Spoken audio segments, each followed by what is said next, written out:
What senescent cells do is they kill cells around them, and they cause problems at a distance as well. So you can have senescent cells in one place in the body, and they affect how things work in other places, and they spread senescence from cell to cell.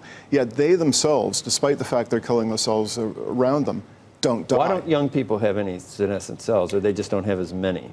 They don't have as many, and they can develop them during, say, the course of wound healing or in other situations, or if they develop an age-related Why do they disease. develop it? Is there some role or positive reason why these cells develop? In small numbers, these cells act as a defense against cancer. So if there are cancerous mutations, a cell enters a phase of senescence. So it both stops dividing and it kills the cancer cells around them. Okay. If you're a really young 85-year-old, or if you're a really old 60-year-old, does it have anything to do with that? Because some people just age. Yes, we've found when we studied 75 to 80-year-olds, and we matched them for age, but one group was frail and the other group wasn't. The frail individuals had many more senescent cells.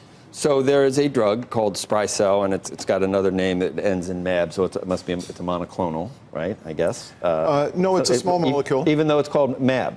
That's weird. Decentimab. IB. Oh, IB. Oh, IB. Yeah, okay, so it's not a MAB. Correct. All right, so it's Sprycel is what the name of the...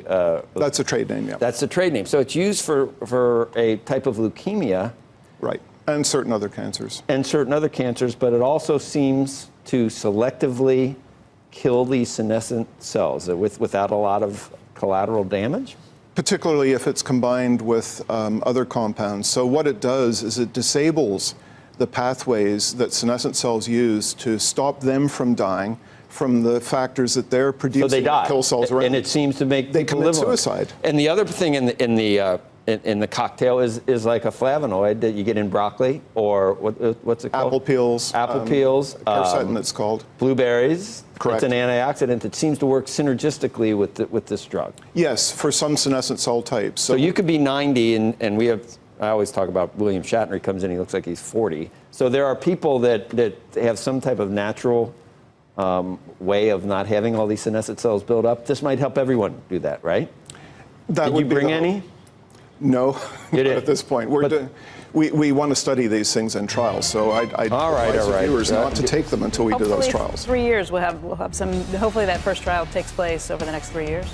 And trials are underway now by us and by other groups. I wish we had more time, but I wish you could come back, because it's fascinating and it seems new to me. I didn't know of this whole endeavor.